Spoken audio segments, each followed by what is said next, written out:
Hello guys, आज के इस वीडियो लेक्चर में हम लोग पढ़ेंगे larger units of larger units to measure larger distance. और ये तीन है इंपॉर्टेंट रूप से। इसके साथ हम लोग पढ़ेंगे ऑर्डर ऑफ मैग्नीट्यूड क्या है और लाइनियर मैग्निफिकेशन पे बेस्ड क्वेश्चन फिजिक्स में किस तरह से पूछे जाते हैं क्लास 11th के लिए।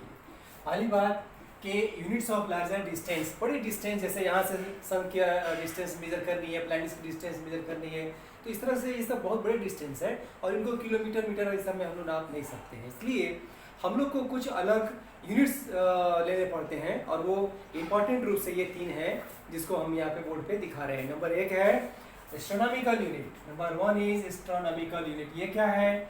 तो average distance between earth and the sun, इस डिस्टेंस को कहते हैं वन एस्ट्रोनॉमिकल यूनिट। कैसे निकालेंगे इसको, फाइंड कैसे करेंगे? तो हम सब जानते हैं कि लाइट अपनी स्पीड से, जो कि 3 × 10⁸ मीटर पर सेकेंड है, उससे आ रही है। टाइम कितना ले रही है? तो 8 मिनट और 20 सेकेंड ले रही है। 8 मिनट 20 सेकेंड को कंप्लीटली सेकेंड में कन्वर्ट कर दिया जाए, उसके बाद distance equal to speed into time का फॉर्मूला लगा दिया जाए, उससे जो वैल्यू मिलेगा वो हमको मिलेगा वन एस्ट्रोनॉमिकल यूनिट का value. The average distance between the earth and the sun is AU, astronomical unit। 1 AU is equal to speed into time का फॉर्मूले लगाएंगे आप, और ये हो गया 3 × 10⁸ लाइट की स्पीड, और टाइम ये है 8 मिनट 20 सेकेंड। इसको कन्वर्ट कर दीजिए अब, ये हो गया 3 × 10⁸ मीटर पर सेकेंड इंटू, ये कन्वर्ट करेंगे तो ये 500 सेकेंड आएगा। सेकेंड कैंसिल आउट, और फाइनली मल्टीप्लाई करेंगे तो ये 1.5 10⁻11 मीटर में जाएगा। इसका ऑर्डर क्या हो जाएगा? ऑर्डर हो जाएगा 11। देखिए यहाँ पे ये छोटा है 5 से, इसलिए 11। दूसरा यूनिट की बात किया जाए तो लाइट ईयर। लाइट ईयर क्या है? लाइट अपनी स्पीड से अगर साल भर 1 ईयर तक थ्रू आउट द ईयर चलती रहे, then the distance covered by the light in 1 year is called light year. 1 light year. 1 light year आप इमेजिन कर सकते हैं, light 30 crore meter per second चलती है 1 सेकेंड में। अगर अर्थ को रोटेट करे तो 2.5 टाइम्स 1 सेकेंड में रोटेट कर जाएगी। ये उसकी स्पीड है, बहुत हेवी स्पीड है। और तो इस हिसाब से हम लोग इसको पहले फाइंड कर लें। The distance covered by light in 1 year is light year। ठीक है, light year is equal to speed of light फिर रखें 3 × 10⁸ मीटर पर सेकेंड, और टाइम आपके पास है 1 ईयर। इसको आप कन्वर्ट करें सेकेंड में, 3 × 10⁸ मीटर पर सेकेंड, और इसको जब आप कन्वर्ट करेंगे 1 ईयर को तो 365 days into 24 hours, 60 minute into 60 second, और ये सेकेंड कैंसिल होगा। फाइनली यूनिट बच जाएगा मीटर का, और ये आपका हो रहा है 3 × 10⁸ इंटू, ये मल्टीप्लाई करेंगे, ये 31,536,000 की वैल्यू देगा ये मीटर। और सब सॉल्व करने के बाद हम पाते हैं 9.5 10⁻15 मीटर। यहाँ पर ऑर्डर क्या हो रहा है? ये ऑर्डर दे रहा है 15 का। इस तरह से आपको ये सब वैल्यू आपको याद रखना है। एयू की वैल्यू ये हो गई। अब हम देखते हैं पारसेक के लिए। पारसेक क्या है? ये सबसे बड़ी यूनिट है बड़े डिस्टेंस को नापने के लिए। पारसेक जो है सबसे बड़ी यूनिट है। पारलैक्टिक सेकेंड, पैरालैक्टिक सेकेंड, जिसको शॉर्ट में हम कहते हैं पारसेक। ये क्या है? ये कहता है कि आप एक 1 AU का, 1 एस्ट्रोनॉमिकल यूनिट का आर्क ले। आर्क, जो आर्क आप ये लेते हैं, इसमें this is length of arc, this is radius, this is angle. तो इस फॉर्मूले को भी हम लोग यूज करेंगे इसमें। अगर आप आर्क लें 1 यूनिट का, और इससे आप डिस्टेंस लेते जाइए, जिस डिस्टेंस पे 1 सेकेंड का ये एंगल बना दे, मान लीजिए कि इस डिस्टेंस पे 1 सेकेंड का एंगल बन गया है ये थीटा, तो उस समय ये जो रेडियल डिस्टेंस है पूरा यहाँ से यहाँ तक या यहाँ से यहाँ तक, ये डिस्टेंस कहलाती है पैरालैक्टिक सेकेंड। पैरालैक्टिक सेकेंड वैल्यू कैसे निकालेंगे वो देखिए।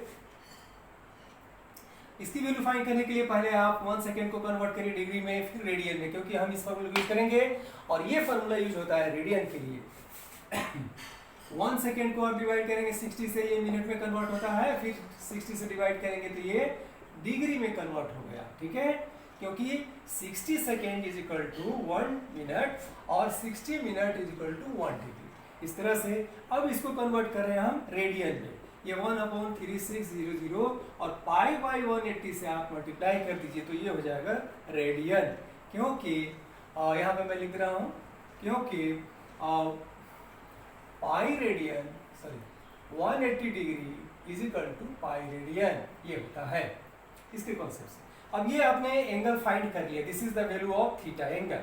Now using theta equals to L/R, अब इस फॉर्मूले को यूज किया जाए और देखा जाए इसकी वैल्यू क्या मिलती है। हमें R फाइंड करना है, R को यहाँ ले आइए, L/θ, इसकी वैल्यू पुट कर रहे हैं 1 AU, थीटा मिला है पाई अपॉन, यहाँ से पाई अपॉन 3600 180, ये सब ऊपर चले जा रहे हैं। 1 AU की वैल्यू कितनी है, तो हमने फाइंड किया है ऊपर 1.5 10 टू द पावर 11, और ये इनटू में हो गया है आपका 3600 180 डिवाइडेड बाई पाई की वैल्यू 1.4 रख दें और इसको सॉल्व करेंगे तो R हमें मिलेगा 3.4 10 टू द पावर 16 मीटर, ये आपका हुआ पार सेकेंड। ये पार सेकेंड आप लिख सकते हैं यहाँ पे parallactic second, parallactic second 3.4 10 to the power 16 metre. इसका ऑर्डर क्या निकला, ऑर्डर निकला 16। ये ऑर्डर क्या हो रहा है इसके बारे में अब हम बात करते हैं। तो यहाँ तक हमने देखा कंक्लूजन क्या निकला, कंक्लूजन ये निकला कि पैरालैक्टिक सेकेंड की वैल्यू सबसे ज्यादा है, तब लाइट ईयर की है, और तब कंक्लूजन में हम अगर देखना चाहें तो यहाँ पर दिखाइए 1 पारसेक आपके पास है, 1 parsec is equal to 3.4 10 to the power 16 meter, और 1 लाइट ईयर आपने पाया है 9.5 10 to the power 15 meter. 1 AU की वैल्यू पाई है आपने 1.5 10 to the power 11 metre.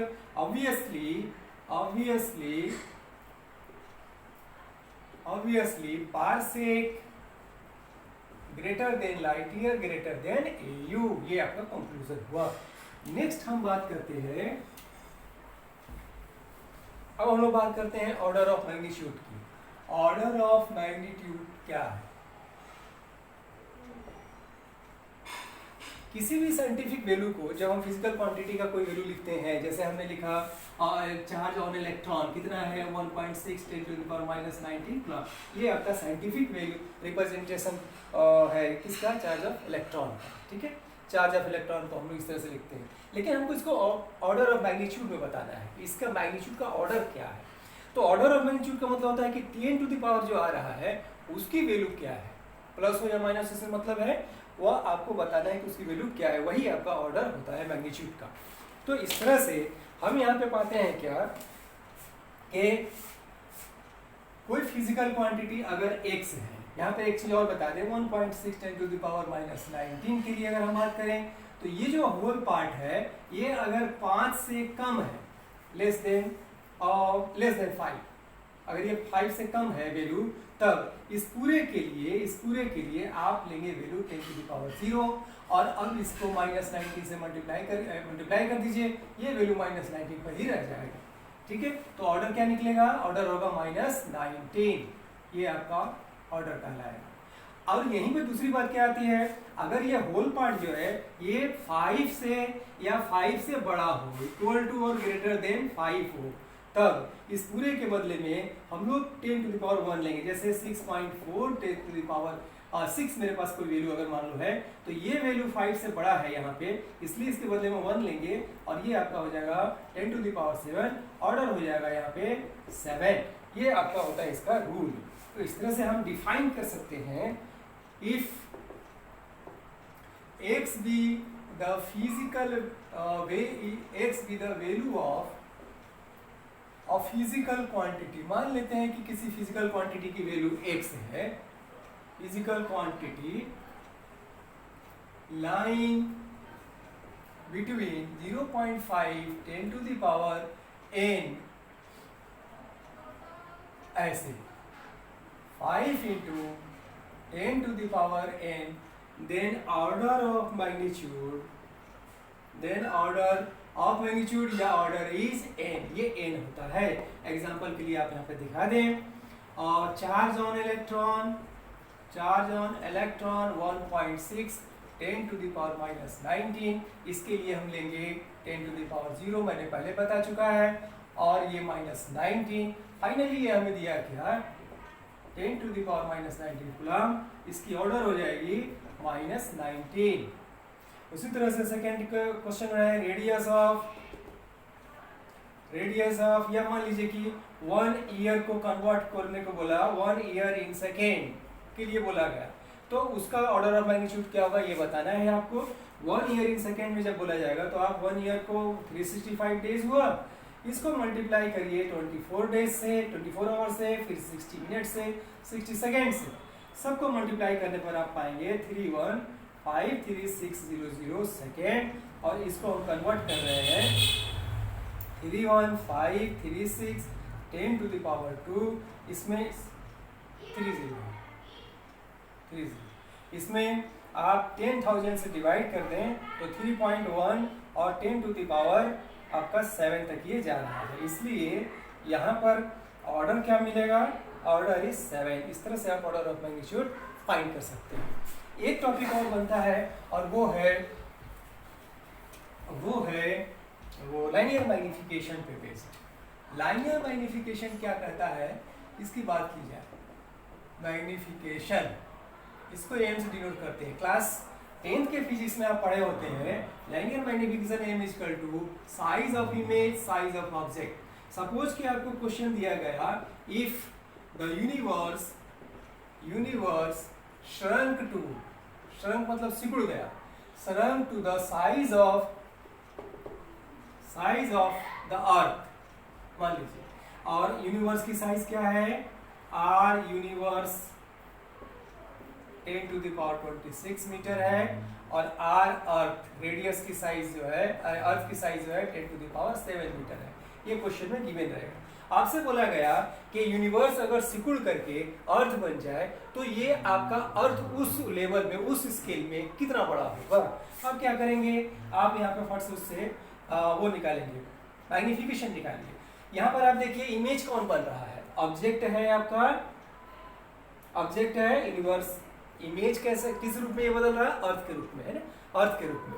Universe अर्थ के रूप में दिख रहा है, तो इमेज हो गया अर्थ और यूनिवर्स हो गया ऑब्जेक्ट। आप यहाँ पे m इक्वल टू लिखेंगे, ये अर्थ, इमेज की जगह पे अर्थ, और इसमें यूनिवर्स वैल्यू रखिए, this is 10 to the power 7, this is 26, we get 10 to the power minus 19। अब आपसे पूछा गया कि जब ये अर्थ सिकुड़ करके, यूनिवर्स सिकुड़ करके अर्थ हो गया, तो उसमें अर्थ की साइज क्या हो जाएगी, तो आप यहाँ फिर से अर्थ की साइज फाइंड करिए। Therefore new size of earth m into जो इसकी ओरिजिनल साइज है, इससे मल्टीप्लाई कर दीजिए, ओरिजिनल साइज जिसका भी हो, ये है -19, और ये आपका हो गया 10 to the power 7। फाइनली ये मिला 10 to the power -12 मीटर। आप समझ सकते हैं अर्थ अब इस लेवल की दिखेगी, मतलब कि जो कि एक न्यूक्लियस के लगभग बराबर का साइज है। मतलब ये पूरा यूनिवर्स अगर अर्थ के बराबर एज्यूम किया जाए तो अर्थ उसमें एक न्यूक्लियस के बराबर है। इसका मतलब है कि आप इमेजिन कर सकते हो ये यूनिवर्स कितना बड़ा है, क्योंकि ऐसे ऐसे न्यूक्लियस हमारे इसी जगह असंख्य पड़े हुए हैं। इतना आज तक के लिए काफ़ी है, फिर नेक्स्ट वीडियो में दिया जाएगा। नेक्स्ट में हम लोग पढ़ेंगे एरर और उससे रिलेटेड जो रूल्स हैं, रेगुलेशन है एरर फाइंड करने का, उसको। Thank you.